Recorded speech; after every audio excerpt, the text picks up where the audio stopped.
Bonjour, vous écoutez Demain, le podcast de Lyon Positif. Parce que demain s'invente aujourd'hui en faisant autrement qu'hier, Frédéric Duval part avec notre invité aux sources de l'engagement et de l'inspiration. Bonjour Malo Lopez. Bonjour. Merci beaucoup d'être avec nous aujourd'hui au micro du podcast Demain.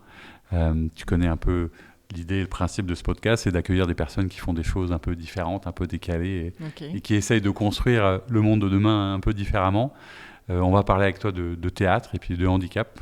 Et parfois, c'est pas forcément simple, mais je tenais à ce que tu puisses venir nous raconter et ton parcours et ton histoire. Donc, on va commencer tout simplement par découvrir peut-être un petit peu qui tu es. Comment il était né d'ailleurs ce spectacle ? Dis-le en un souffle. En un souffle. Moi, c'est comme ça que je t'ai vu, entre guillemets, et je te connaissais pas vraiment, mais j'ai vu passer ce spectacle, etc., dans le cadre de je crois que ça a été joué au Mondial Inclusive. On l'a joué, Voilà. La dernière, c'était ça. Et c'est à ce moment-là que moi j'ai entendu parler de ça, je dis, waouh, c'est un truc de dingue, c'est génial. Comment est-ce que ça naît, l'idée d'un spectacle, en fait, comme celui-là ? Alors celui-là, c'est vraiment notre petite pépite dernièrement montée, parce que c'était une vraie envie en fait des comédiens et comédiennes de la troupe de créer un spectacle un peu, comment dire, déjà partir d'un auteur, envie de travailler autour d'un texte. Oui, parce que c'était Shakespeare quand même. C'est Shakespeare, du coup. L'inspiration, c'est voilà, pas rien. qui est notre inspiration, c'est l'œuvre de Roméo et Juliette. Et pourquoi ? Parce que l'idée, c'était aussi de parler d'amour. Et d'amour, en fait, empêché. Pourquoi ? Parce que dans la troupe, en fait, et peut-être aussi chez les personnes en situation de handicap, beaucoup aussi chez d'autres, mais la question de l'amour reste un sujet sensible. Et leur rapport à l'amour est pas toujours très simple. Et des fois, c'est un rapport qui a été peut-être freiné, ou des représentations qui ont été faussées, ou à cause de peur, dues à leur histoire, à leur famille aussi. Donc on s'est dit que peut-être c'est eux, ce qu'ils ont à nous dire sur l'amour, résonne un peu avec ce que nous raconte Shakespeare dans l'œuvre de Roméo et Juliette. Avec un côté un peu intemporel et universel. C'est ça. Et en fait, il s'est avéré qu'à la lecture avec surtout les filles en fait, de la troupe du texte, certaines se sont reconnues un peu dans l'histoire, quoi. Donc on s'est dit, on va peut-être en faire un spectacle. Faire quelque chose. La troupe dont tu parles, c'est Insolite Fabrique. Ouais. C'est une troupe un petit peu particulière. Est-ce que tu peux nous la présenter ? Et d'abord, d'où vient le nom ? Et puis, qui sont celles et ceux qui la composent en fait aujourd'hui ? Alors Insolite Fabrique, donc c'est une compagnie qui est née en 2013. Elle est née parce que c'était une histoire d'envie aussi de certaines personnes que j'avais rencontrées dans le cadre d'ateliers de théâtre, des personnes singulières, donc qui sont un peu en marge de la culture et qui avaient envie de faire que peut-être le théâtre devienne un métier, que ce soit plus juste un loisir, avec pas assez de temps peut-être pour créer des projets un peu ambitieux. Et je me suis dit, pourquoi pas créer une activité de théâtre qui serait professionnelle, c'est-à-dire où la troupe pourrait faire que ça. Et les personnes que j'ai rencontrées donc, dans cet atelier à l'époque d'amateurs étaient des personnes travailleuses en fait, en situation de handicap dans un ESAT, donc une structure où bossent des travailleurs avec une orientation et une notification handicap, tout ça. Et puis, j'ai compris qu'en fait, on pouvait faire exister une activité de production théâtrale dans une structure médico-sociale, comme il existe d'autres activités de production. C'est comme ça qu'est née la compagnie. Donc, c'est une des très rares compagnies en France d'acteurs professionnels, c'est ça, mais qui sont tous porteurs d'un handicap, c'est ça ? C'est ça. Alors, qu'on comprenne bien de quoi on parle. Oui, alors c'est vrai que même moi quand j'en parle, même si je connais bien le sujet, c'est toujours un peu compliqué parce que ça reste compliqué aujourd'hui. Parce qu'on travaille sur la professionnalisation du coup des artistes en situation de handicap. Là, effectivement, moi quand je parle d'eux, je dis que c'est leur profession, qui sont acteurs, actrices, mais en même temps, ils n'ont pas le statut d'intermittent puisqu'ils sont travailleurs handicapés, donc ils sont même pas salariés. Aujourd'hui, ils sont employés dans un établissement d'accompagnement par le travail, en fait. Mais leur boulot de tous les jours, c'est la comédie, c'est le jeu, c'est d'évoluer dans le travail d'acteur. Donc pour moi, c'est un métier. Mais c'est vrai qu'ils ne sont pas encore reconnus. Ils ne sont pas reconnus du tout comme ça. Et ça évolue pas doucement, tranquillement. Bien si, c'est en train. Comment ça se passe ? Ça fait partie des questions sur lesquelles on réfléchit depuis quelques années et peut-être encore plus maintenant. Sur déjà, pourquoi pas revoir le nombre d'heures du statut d'intermittent, le ramener peut-être, je ne sais pas, à 300 plutôt que 507, je crois, pour qu'ils puissent peut-être bénéficier aussi de ce statut et puis aller signer plus facilement des contrats avec ce régime-là, quoi. Donc ça, c'est aussi dans les questions qu'on traite avec ce réseau de compagnies, parce qu'en France, on est effectivement très peu de compagnies à être attachées à un ESAT, donc on est une dizaine. Alors pour autant, il y a des artistes en situation de handicap en France, et tant mieux, il y en a en danse, il y en a dans plusieurs disciplines. Mais certaines compagnies ont préféré justement se rattacher à une structure médico-sociale comme nous pour avoir aussi ce confort, parce que les personnes qu'on accompagne dans nos compagnies ne peuvent pas aujourd'hui être lâchées comme ça dans le milieu ordinaire du travail, parce qu'il faut quand même qu'il y ait un accompagnement éducatif, quoi, pour les aider encore à évoluer, tout ça. Alors comment est-ce que tu es arrivé dans cette aventure si singulière ? Tu es arrivé presque autant, je vais dire, par le théâtre au départ, parce que tu es une femme de théâtre. Ouais, j'ai et fait puis du théâtre, un peu oui. par hasard, par le handicap ou la rencontre avec le handicap. Est-ce que tu peux refaire un peu le fil de ton histoire et nous dire comment tout ça commence et ça remonte à quand ? C'est quoi ? C'est la première rencontre avec le théâtre en fait qui t'emmène quelque part. Ma première rencontre avec le théâtre, c'était à 12 ans. J'étais au collège, je me rappelle très bien. Et à l'époque, j'étais pas très en forme, je crois. J'étais un peu une jeune rebelle. Un âge pas mal dans ma évident peau, non plus. ouais, j'étais pas très bien. En tout cas, c'est une année, je me rappelle, j'étais pas à l'aise dans mes baskets. Et il se trouve que la prof de français de notre classe nous propose en fait, de mener tout le projet pédagogique autour du théâtre. Alors moi, j'ai dit non, c'est quoi ce truc, le théâtre, c'est nul. Forcément, j'étais une ado. Et en plus de pas être bien dans ma peau comme toutes les ados, je pense que j'étais très chiante. Et en fait, dans son projet, elle m'a proposé le premier rôle d'un spectacle qui s'appelait Petite fille rouge avec un couteau. Et ça, tu t'en souviens ? Et ça, je m'en souviens, parce que c'était moi, en fait. C'était moi, la petite fille rouge qui voulait faire la loi dans le collège. Je me battais beaucoup. Enfin, j'étais vraiment pas bien. Ce qui est fou aussi, d'ailleurs, ça me fait penser à l'importance, parce qu'on l'entend assez régulièrement chez des artistes, cette espèce de première rencontre, mais tu as toujours un professeur ou un mentor ou quelqu'un qui guide et qui te dit « Tiens, va essayer ça ». Et cette personne, qui était donc la prof de français du collège, je la vois encore. D'accord, c'est fort. On est resté en contact, c'est un lien très fort.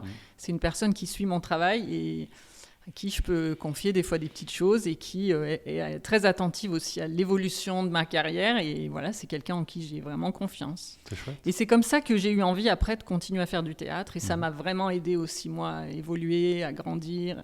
Et puis, du coup, dans la ville où j'étais, il y avait un centre dramatique national. Donc, je me suis inscrite au conservatoire et je suis restée inscrite jusqu'au bac. Donc, c'est devenu vraiment une activité très forte dans ma vie.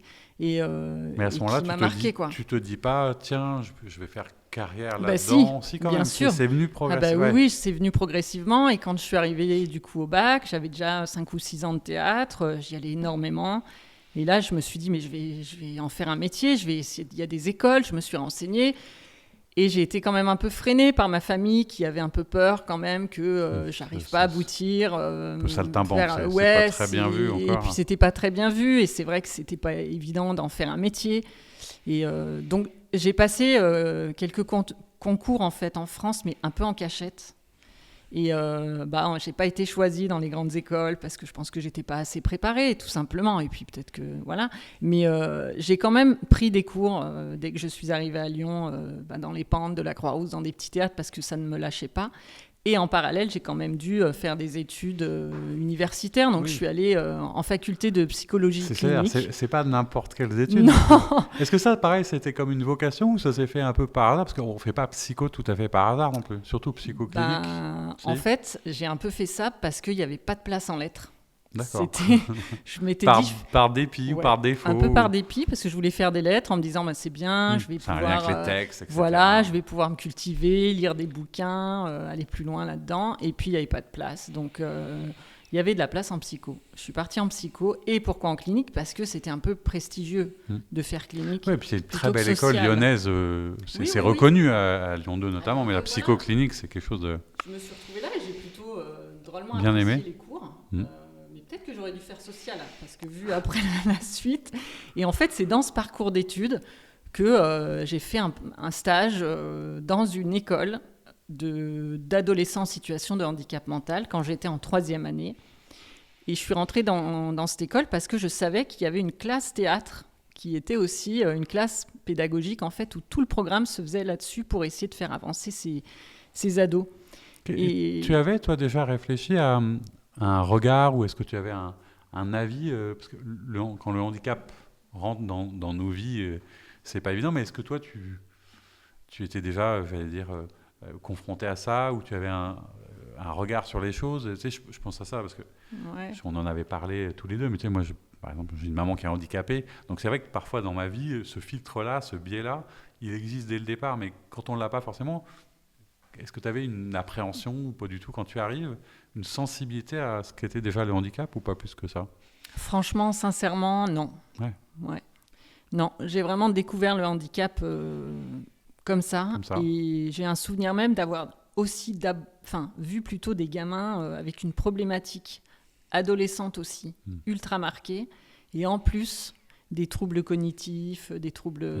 Ils cumulaient un peu. Ils cumulaient pas mal. Et en fait, j'ai compris que le théâtre, pour eux, c'était un outil magique pour les faire évoluer. Et je suis arrivée, je cherchais un stage, et on m'a dit non, on ne prend pas de stagiaire. À l'époque, l'institut spécialisé, donc, venait de partir, soi-disant, pour dépression.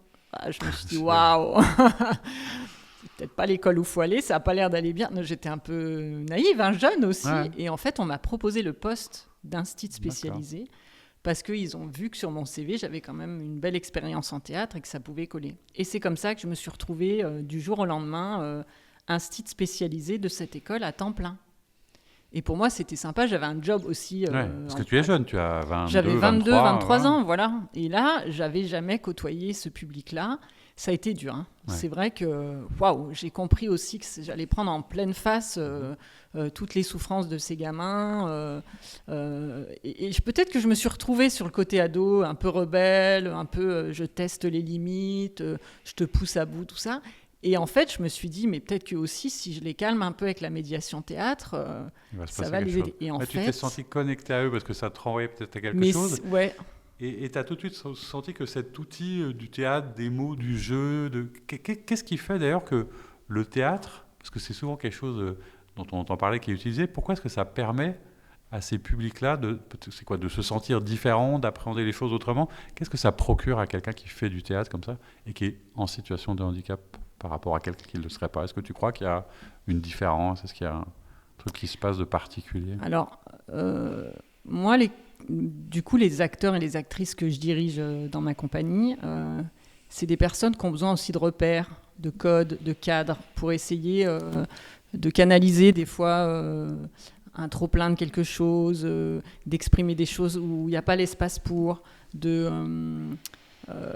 et des fois aussi de pouvoir retenir des choses qui des fois sortent un peu sans filtre, et à l'inverse de pouvoir continuer à dire un petit peu ce qu'elles ont sur le cœur. Et je pense que c'est vraiment un espace qui leur permet ça, de pouvoir lâcher, exprimer, tout en leur apportant justement les codes. Oui, parce qu'il y a quand même des règles. En fait, c'est des règles comme si elles étaient utiles à quelque chose, quoi, et qu'elles servaient vraiment... En fait, en théâtre, on parle beaucoup de lâcher prise, qui doit s'opérer pour dévoiler beaucoup de choses, et puis déballer un peu ce qu'on a sur le cœur. Mais il faut faire très attention, parce qu'après, ça peut aller très loin.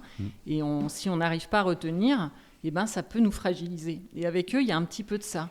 Mais pour autant, si on a compris comment les diriger et si on fait avec le handicap, mais quand même en les dirigeant comme des personnes ordinaires, vraiment avec une vraie pratique théâtrale, on est capable de leur faire passer tous ces codes et ils sont capables de s'en saisir.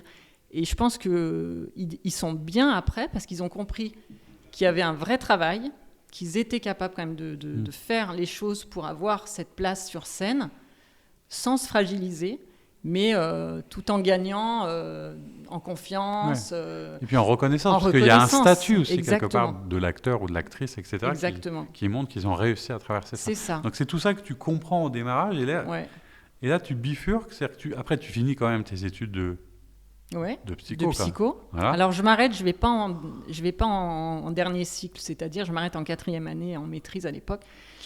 Parce que je me rappelle le prof, le psy, quand je suis arrivée avec mon mémoire, il m'a dit « Mais pourquoi vous êtes en clinique? Vous, fallait faire du social. » Et je lui dis « Oui, mais j'ai suivi un peu le mouvement. Quoi. Je sentais qu'il fallait faire de la clinique, c'était bien plus reconnu. » Et en fait, c'est bien sûr que c'était le social qui... je pense, où je me serais encore plus retrouvée. J'aurais pu faire un mémoire encore plus important là-dessus.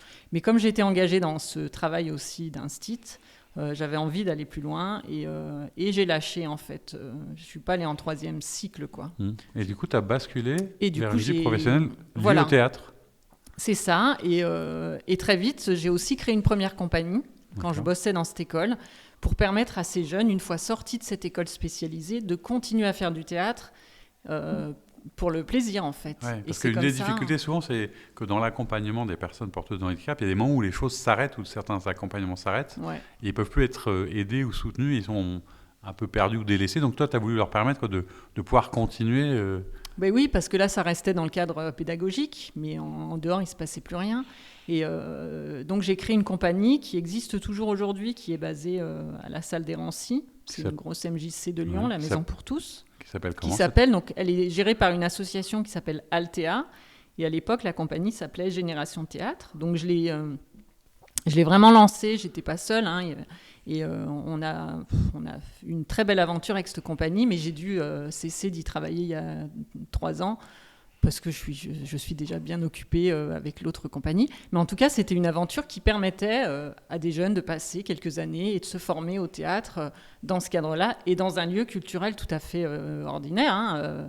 Et ça, c'était important parce qu'on a eu déjà à l'époque des beaux partenariats, on a fait des beaux projets. Et aujourd'hui, ça continue et c'est géré maintenant par Bastien, le collègue de l'époque avec qui je travaillais et qui a repris la suite. On a même changé le nom. Mais je reste présidente d'honneur de l'association et je suis assez flattée. Président d'honneur, c'est généralement quand on a dépassé un petit moment. Là, c'est une belle histoire. Et c'est dans cette compagnie, dans cette association, qu'on a eu cette réflexion de pouvoir permettre à certains jeunes qui en faisaient partie, peut-être d'aller plus loin et d'en faire un métier. Voilà, c'est comme ça un petit peu que tout a cheminé et que je suis passée... à autre chose. Alors, comment est-ce que tu arrives à Lyon et dans les AT où on s'est croisés, qui est les AT... Hélène Rivet. Hélène Rivet. Ouais. Depuis quand tu es là-bas, en fait ?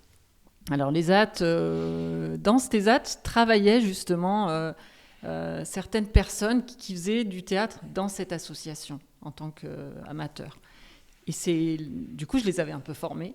Et comme eux étaient blanchisseurs, qu'est-ce qu'ils faisaient d'autre ? Il y en a qui travaillaient dans d'autres ateliers de conditionnement ou de restauration, voilà. Il y avait un atelier administratif aussi. Et je suis allée les chercher en leur disant, ça vous intéresserait, vous, qu'on puisse faire un peu plus de théâtre ? Un peu plus, pourquoi ? Parce que si on veut en faire un métier, il nous faut du temps. Ok, et du coup, je suis allée rencontrer le directeur de Stésat, de l'ESAT Hélène Rivet de l'époque. Et surtout, je suis allée rencontrer l'association, c'est-à-dire le siège qui pilote en fait cette structure, qui est donc l'Alged. Et on a mis 1 an en fait à discuter, à échanger sur la faisabilité. Et puis, on est allé surtout visiter quelques structures comme la nôtre, quelques compagnies rattachées à des ESAT qui existent en France. Et c'est un petit peu comme ça qu'on s'est dit, allez, pourquoi pas, on se lance. Il y avait quoi comme principaux freins ? C'était quoi les appréhensions en fait de ceux qui dirigeaient tout ça ? Est-ce que c'est utile ? Est-ce que ça va servir ? Est-ce que c'est pas un peu étrange ? Eh bien, les appréhensions, elles étaient simples. C'était est-ce que c'est une activité qui va répondre au modèle économique de l'ESAT ? C'était la première appréhension. C'est-à-dire que ça a tout de suite un choc de culture, réalité économique. Ce qui se comprend, parce que les ESAT, si on veut aussi valoriser le travail des personnes qui y sont et qui sont sur des métiers différents et qui bossent toute la semaine pour avoir leur salaire, il faut aussi qu'il y ait une petite reconnaissance. Et donc, on m'a dit, il faudrait que ce que tu fais rentre dans une activité de production, comme toute autre activité de production. On produit actuellement du chocolat, des choses comme ça. Ok, donc il faut qu'on arrive à vendre ce que tu crées. Ok. Et puis, l'autre, ce qu'on a vu quand même, c'est que le théâtre, c'est quand même quelque chose qui fait du bien aux personnes. Et ça, je l'ai quand même, je pense, bien vendu et c'était pas compliqué, puisqu'on sait tous que c'est une activité quand même qui est hyper épanouissante, je le disais juste avant.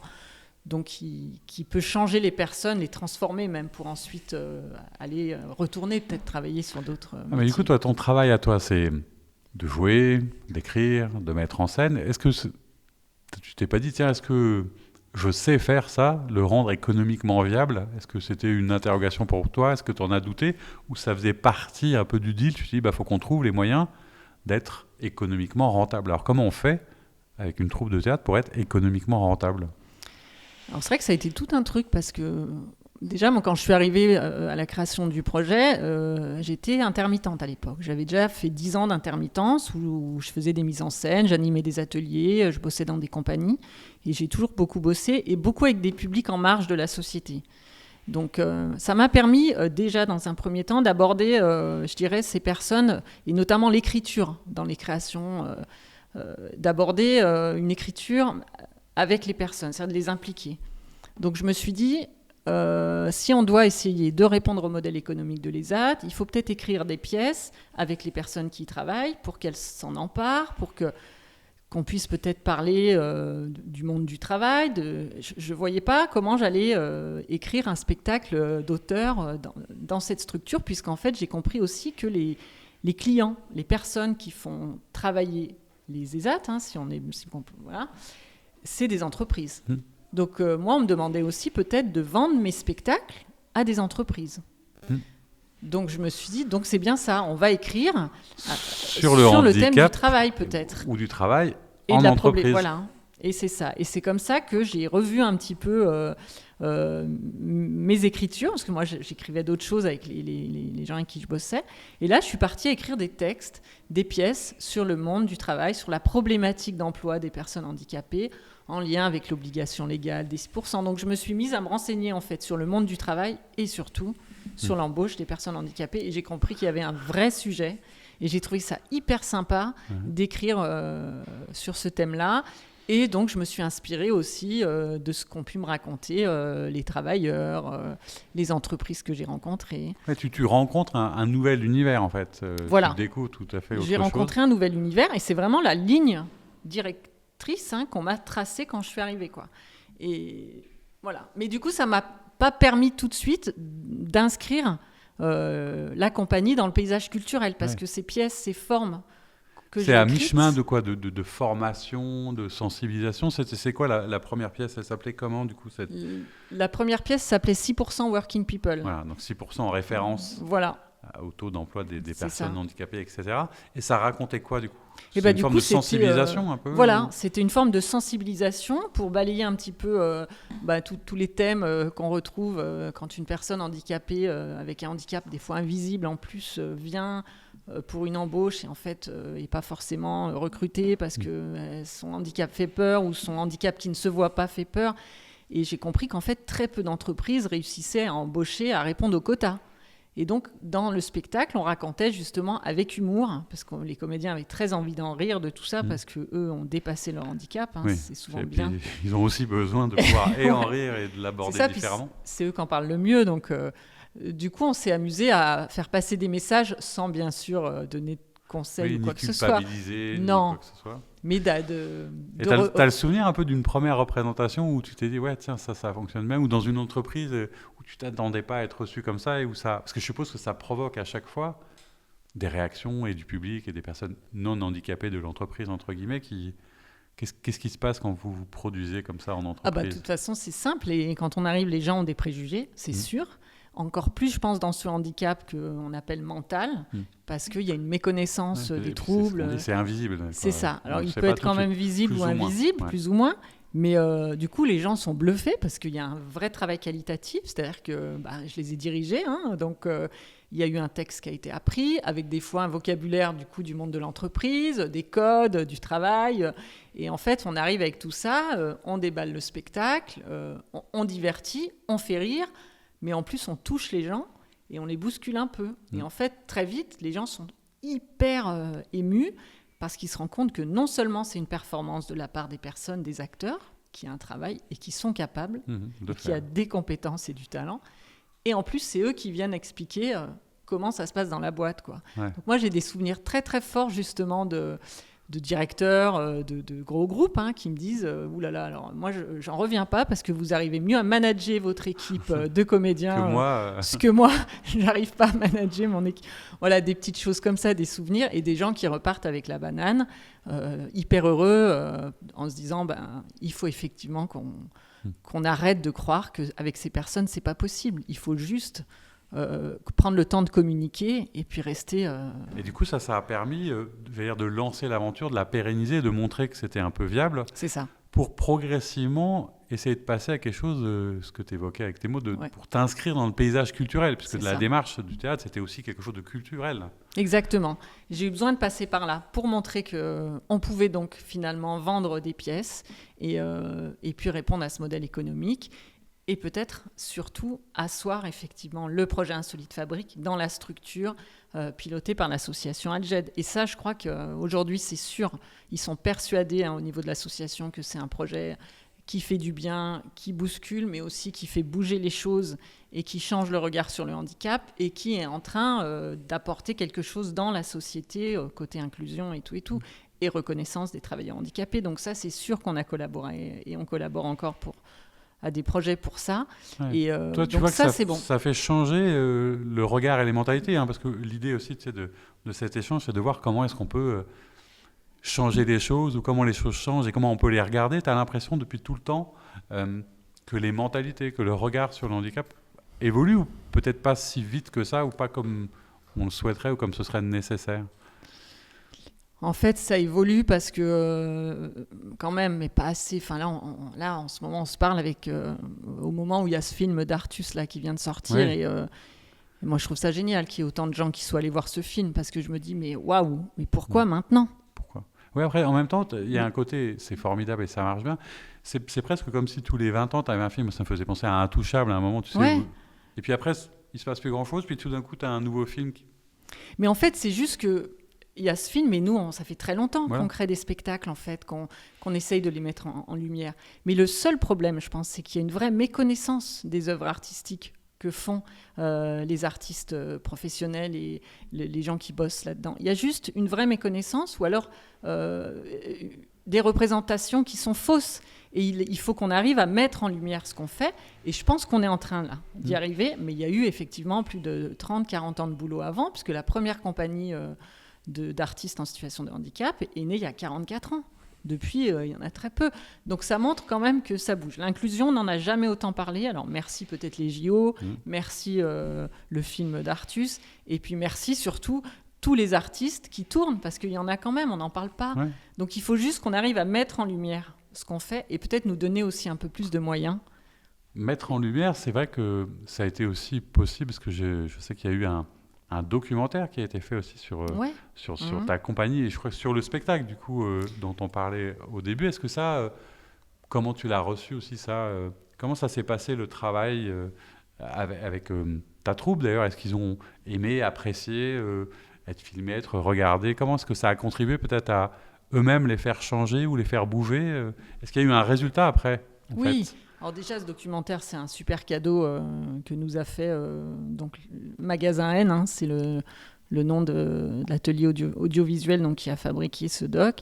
Et puis l'équipe, la réalisatrice, Juliette Mioret et Stéphane Jaubert qui a fait les images. Enfin, c'était juste en fait des personnes qui ont été un peu, je crois, qui ont eu un vrai coup de cœur quand on s'est rencontrés lors d'une répète. Et ils ont eu envie effectivement de filmer, de suivre un peu toutes les coulisses du travail de Dis-le en un souffle qu'on était en fait en train de commencer. Tout le processus de création était lancé, mais on était au cœur du chantier. C'est ça là, le spectacle. C'est un gros chantier pendant quelques mois.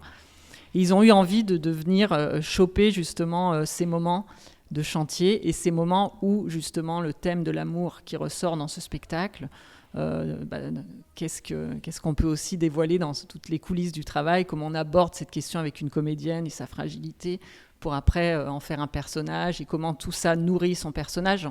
Ils ont eu envie de filmer tout ça, et puis ils l'ont très bien fait, parce ils l'ont fait avec beaucoup de pudeur, alors que pour le coup, ce spectacle, comme ce documentaire, dévoile beaucoup de choses, mais avec beaucoup de tact et d'intelligence, et c'est vraiment ce que je souhaitais. Ils l'ont fait magnifiquement bien, et le spectacle aussi.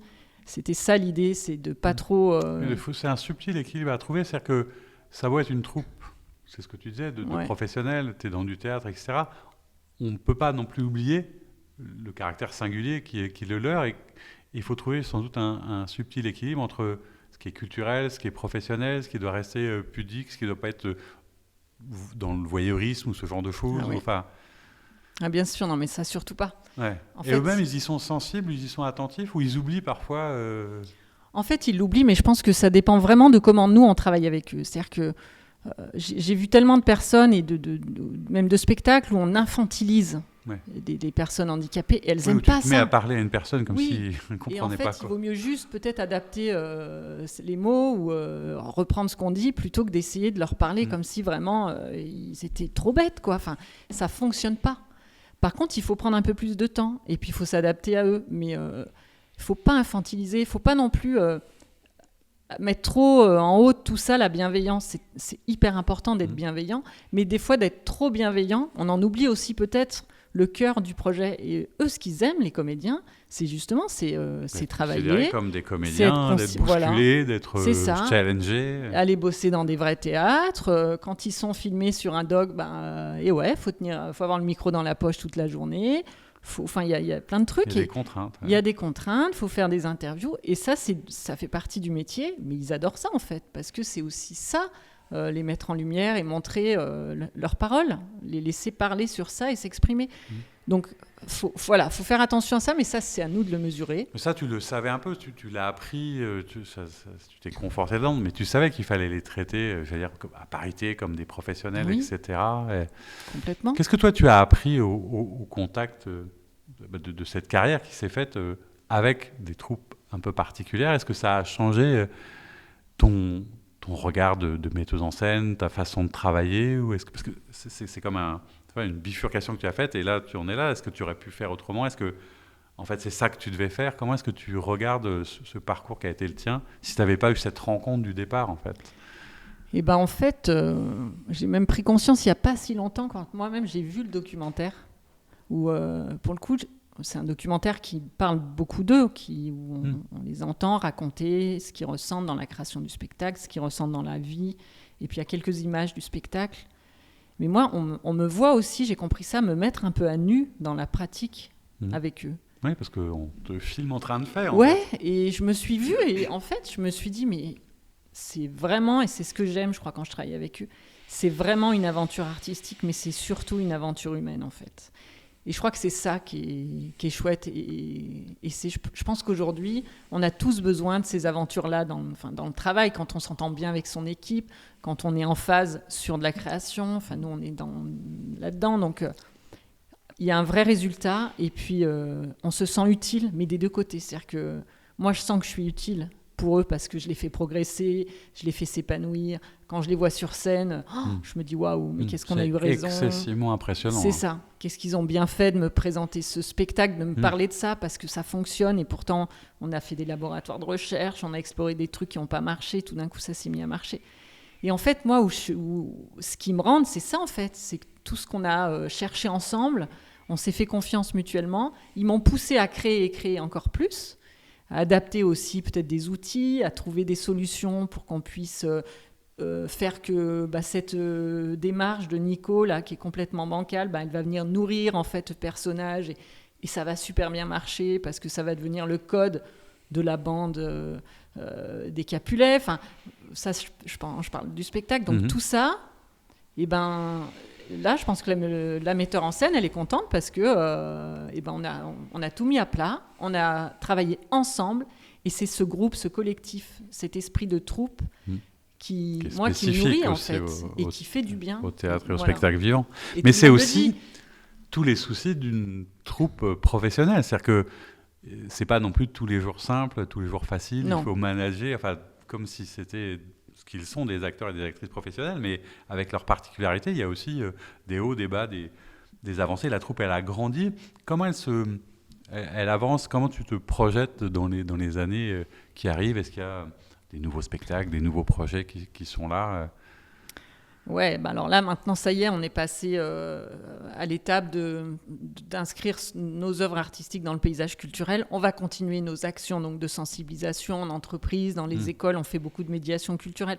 Ça, c'est quelque chose qui est très formateur et qui fait du bien à la société. C'est vraiment Mais si on veut vraiment, c'est ça. Si le futur, c'est de faire en sorte qu'il y ait une vraie reconnaissance des artistes professionnels, et de réfléchir à cette professionnalisation, il faut y aller avec des spectacles, je dirais, d'envergure, enfin des spectacles. Puis encore, je dis ça, mais aujourd'hui, les moyens baissent aussi. Donc, on nous demande de créer avec des plus petits moyens. Et moi, j'ai jamais eu non plus... je suis aussi confrontée à ça. Mais ce que je veux dire, c'est qu'aujourd'hui, il faut aussi créer des spectacles qui font du bien.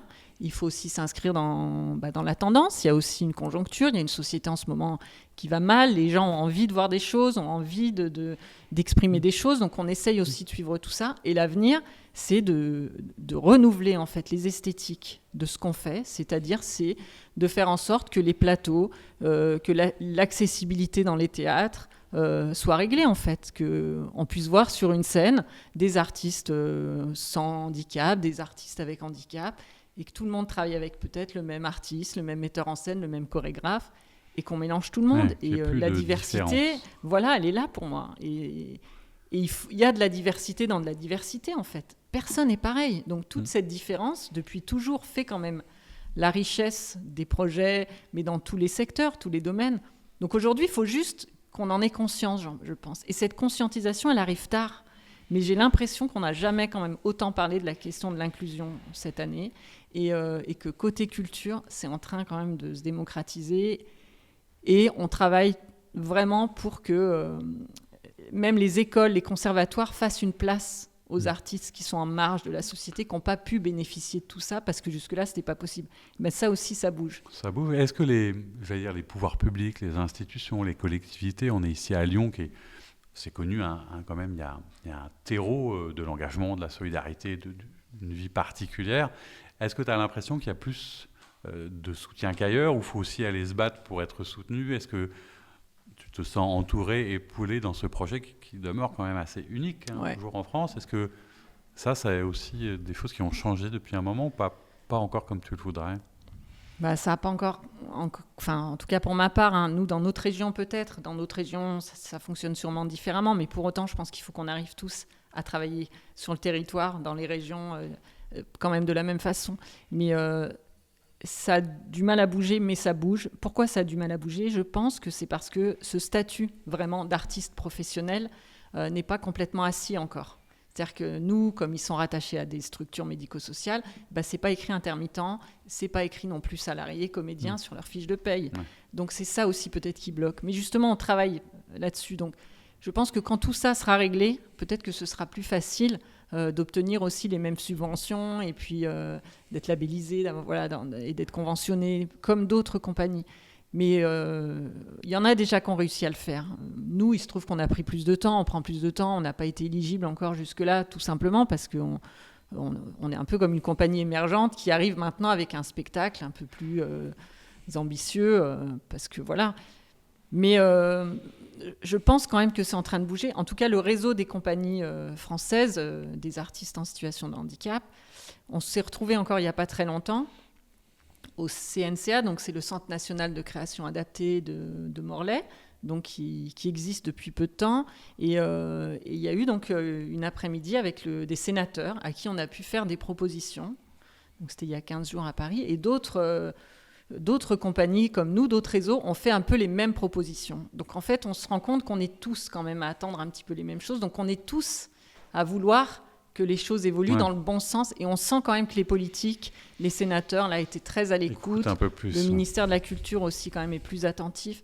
Je pense que c'est en train de bouger. Mais il a fallu du temps, parce que je pense qu'il y a eu cette méconnaissance pendant très longtemps de l'existence des artistes en situation de handicap. L'espoir est toujours là. Est-ce que tu sais de quoi parleront tes prochaines créations? Est-ce qu'il y a des thèmes? L'amour, là, ça a bien fonctionné. Est-ce qu'il y a déjà des sujets où tu te dis, tiens... la troupe a envie d'être peut-être un peu là-dessus, ou de travailler sur ça, c'est très long en fait, on oublie aussi, mais un processus de création, c'est très long. 1 an, 2 ans, entre le moment où tu as une idée et le moment où ça sort? Le moment où on a une idée, le moment où on trouve aussi les financements, le moment où on trouve les partenaires culturels, c'est-à-dire les salles, les théâtres, ou qui voudront bien... nous accueillir pour travailler, et puis pourquoi pas des producteurs. Donc ça, c'est l'étape difficile qu'on essaye de mettre en place pas à pas. Et oui, là, il y a un sujet qui me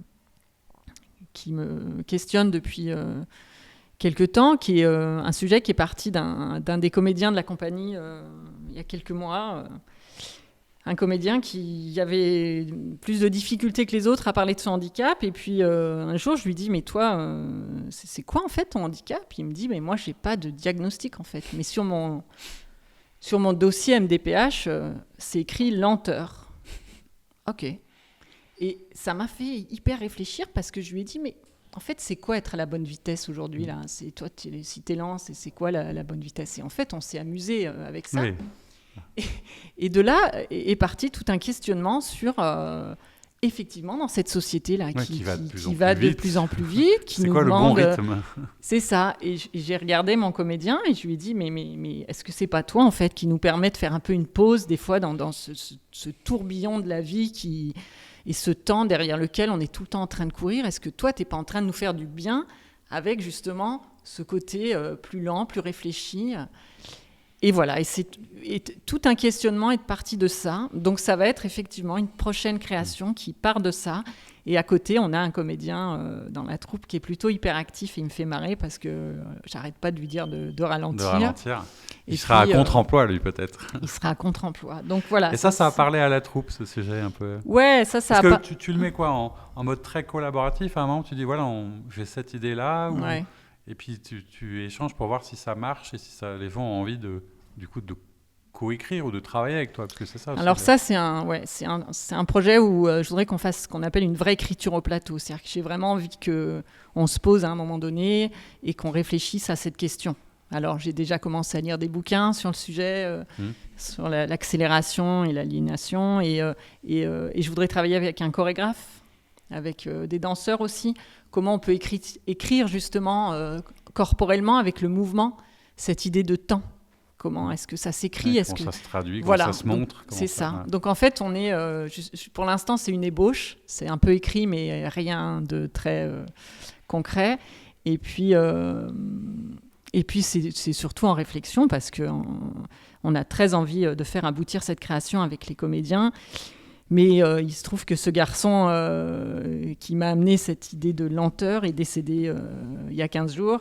Et j'en ai parlé avec les comédiens impliqués et comédiennes dans le spectacle qui ont très envie de poursuivre parce qu'ils ont envie que ce spectacle soit pour eux un peu un hommage à ce comédien. Et surtout, ils m'ont dit, mais c'est quand même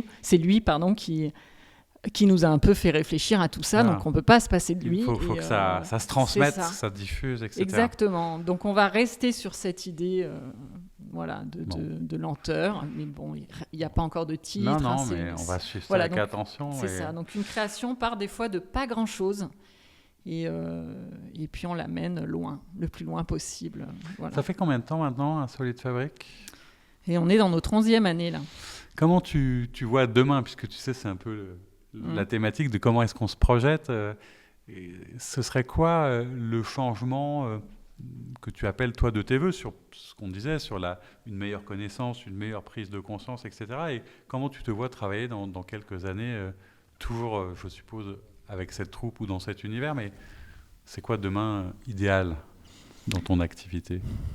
Alors moi, je suis quelqu'un d'assez optimiste de nature.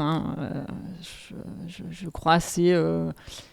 en l'humain, donc je me dis qu'on va réussir à faire que l'inclusion soit plus un sujet, qu'on n'en parle plus et qu'on puisse tous bénéficier de toutes les propositions artistiques, les projets qui existent sans forcément recoller la case handicap aux personnes pour que demain, je puisse peut-être dire à mes comédiens ou comédiennes, maintenant tu peux t'en aller puisque là, tu vas pouvoir aller travailler avec d'autres artistes associés sans avoir le support de l'ESAT qui te porte. Peut-être que tout seul, tu réussiras à faire ce métier.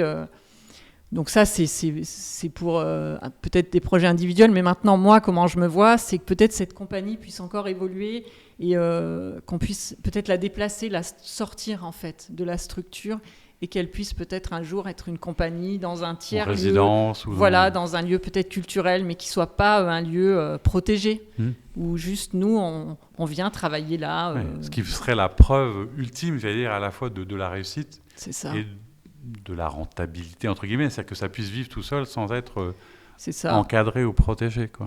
Oui, puis il y a aussi, moi je trouve que je me questionne beaucoup sur mon statut, puisque quand je suis arrivée pour cette création d'Insolite Fabrique, je suis arrivée avec ma casquette de metteur en scène en fait. Et puis très vite, j'ai dû enfiler toutes les casquettes pour pouvoir répondre à l'exigence de la compagnie, enfin toutes les demandes, tout ce qu'il faut faire tout simplement, même si aujourd'hui j'ai la chance d'avoir une super équipe avec moi. J'ai une assistante artistique depuis plus d'1 an, Anouk, qui est une belle personne et qui est juste géniale. Voilà.